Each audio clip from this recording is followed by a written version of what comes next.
Secretary of State, for putting this group together. Marco's doing an incredible job. And when he asked me to come and speak today, I said, man, this is your building. Why don't you come and give a speech? And he said, well, because I've got 5 jobs and you've only got 1. And so I figured I might as well do Marco a solid, since he's also the archivist and the official White House florist and has a number of other jobs in addition to Secretary of State. So I'd kick us off, and then he's going to take the reins from here. But let me just say a few things about what we're doing and why this matters. So I remember after our very wildly successful military operation in Venezuela, the President of the United States was talking with me and Marco and some of the other senior members of the cabinet. And he was talking just about how important it was that we ensured that the global economy had access to oil and gas many years in the future. And that, of course, is one of the reasons why we're interested in Venezuela, is because it has such a critical importance in this all-important resource called oil. And as much as we talk about the modern economy, the digital economy, the high-tech economy, the President said something that was very, very important, and I think should inform a lot of how we think about future growth, which is that as much as data centers and technology and all of these incredible things that we're all working on matter, fundamentally, you still have an economy that runs on real things. And there is no realer thing than oil. And I would add to that, there's no realer thing than critical minerals.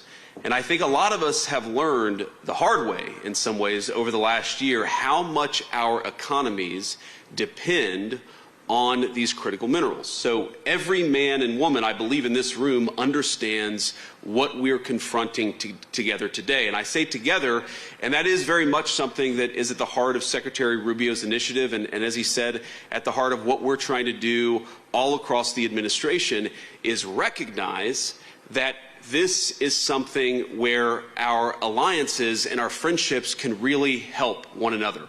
We're all on the same team. We're all rowing in the same direction. I believe that in this room, we have close to 2/3 of the world's GDP represented, and so we have the capacity to make ourselves more independent, more self-reliant, and that's what we should be doing.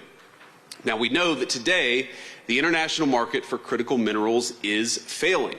It's failing to create domestic markets or dignified jobs for our labor forces, and it's failing to keep our nation safe. Supply chains remain brittle and exceptionally concentrated. Asset and commodity prices are persistently depressed, driven downward by forces beyond any individual country's control. Now, how many times cumulatively have one of us or many of us in this room heard some variation of the story that I'm about to tell? A lithium mine, a gallium recovery center, you name it, is announced, sometimes with years in planning and financing nearly in place. Then overnight, foreign supply floods the market, the prices collapse, and investors pull out. The project stalls, and eventually the project dies on the vine. We've all seen it firsthand in all of our countries. And the result is a global market where consistent investment is nearly impossible, and it will stay that way so long as prices are erratic and unpredictable. And that's one of the things that we want to work on with this initiative. Let's make the prices more predictable and less erratic so that we can support the domestic supply chains and the investment that makes those supply chains possible. Now, across Europe, North America, there are dozens of mining and processing initiatives that have been suspended or completely abandoned because sustained price weakness makes financing impossible. Time after time, advanced economies with deep capital markets are finding that projects cannot clear costs. The same story plays out elsewhere around the world. In resource-rich developing economies, only a tiny fraction of global mining investment, including from nations, many of them in this room, is reaching the point of actual projects. We plan, we think about it, we even invest a little bit of money, we do the regulatory work, but so many of them die on the vine. Now, everyone knows that these deposits exist. We've mapped a whole lot of them, and we know they're ready to be mined and processed. But capital can't reach them so long as investors lack confidence that those markets are going to remain stable for long enough to justify the long-term commitment. That is the problem that we confront. And even here in the United States, even with all the incredible things that President Trump and the entire administration has done to eliminate permits, to open up the regulatory environment, we have private financing that we've secured, but even in some cases, even in the United States, some of these projects are struggling to attract investors. We see telltale signs of a market distorted beyond recognition, one that punishes strategic investment, one that punishes diversification, and one that punishes long-term planning. This is crazy. We should have the kind of global markets, the kind of domestic markets that reward long-term planning, that reward strategic thinking, and that's exactly what we're trying to do. Now, I think every single one of us represented in this room has become dependent on arrangements we did not choose, and right now, arrangements that we cannot control. We all face the same vulnerability: access to the things that protect our people and sustain our way of life. Everything from missile defense systems to energy infrastructure to advanced manufacturing to emerging technologies. The fundamental supply chains that support these industries sometimes can vanish in the blink of an eye without any control or influence from many of the countries in this room. And we in the Trump administration believe it is the business of the government, of the people's government elected just over a year ago, to confront such problems, and that we want to confront them together. And I think that you're all here, at least I hope you're all here, because you all feel the exact same way.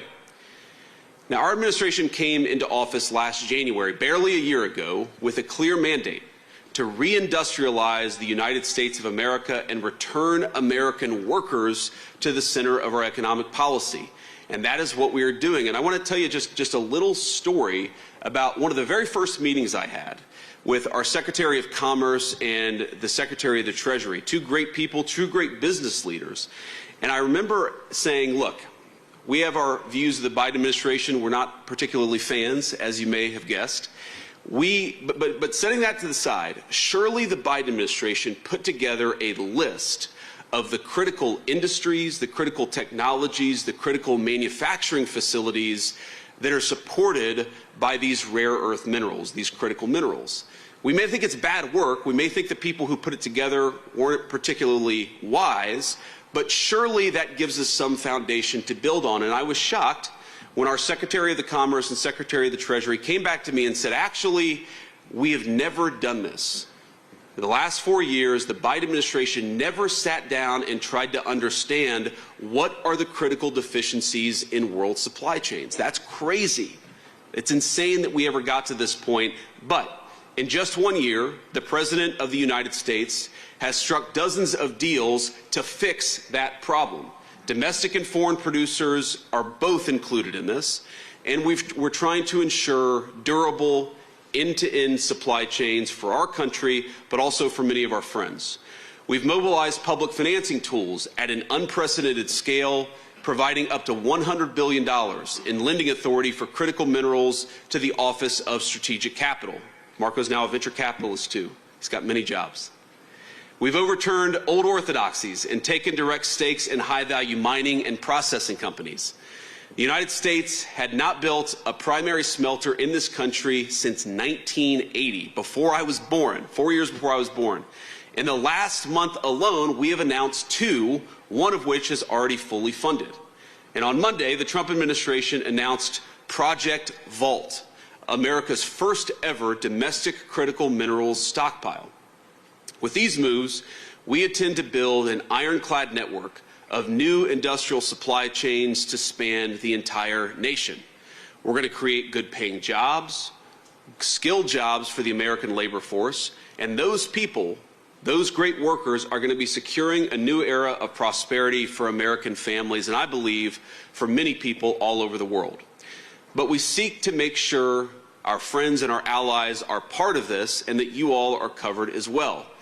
Our goal here, and the reason why we're doing this conference, is to align trade policy, development finance, and diplomatic engagement towards a shared strategic objective. And that objective is very simple: diversifying global supply in the critical minerals market while strengthening the partner countries who help all of us in this shared effort.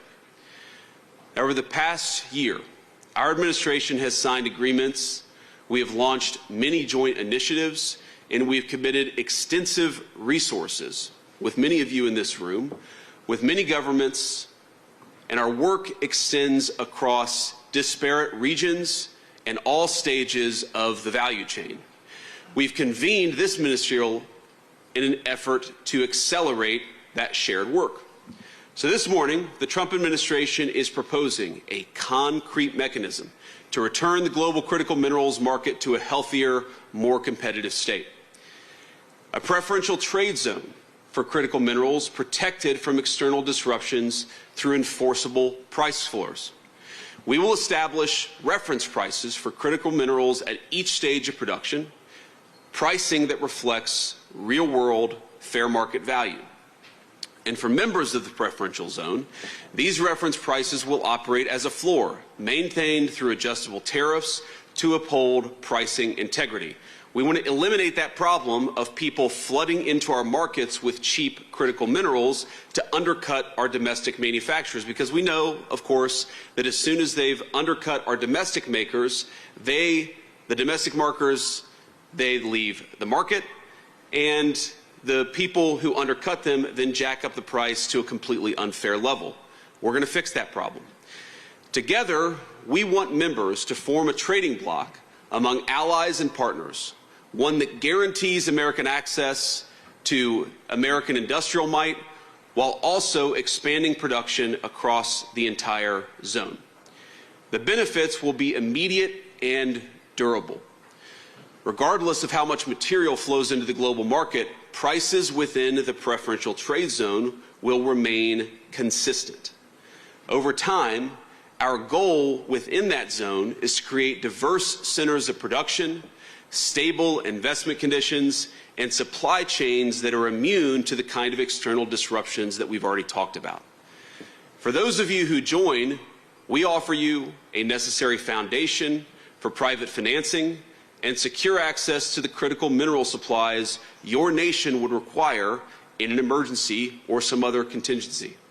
By regulating imports to preserve free and fair competition within the preferential trading zone, we will elevate our nation's miners and refiners, our investors and our producers alike. We are all on the same team, and we need to create the economic incentives that reward people for investing and building in our countries.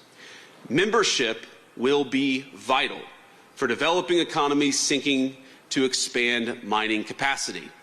And it'll be just as important for the advanced economies that rely on these materials to sustain their advanced industries, to sustain their growth and security.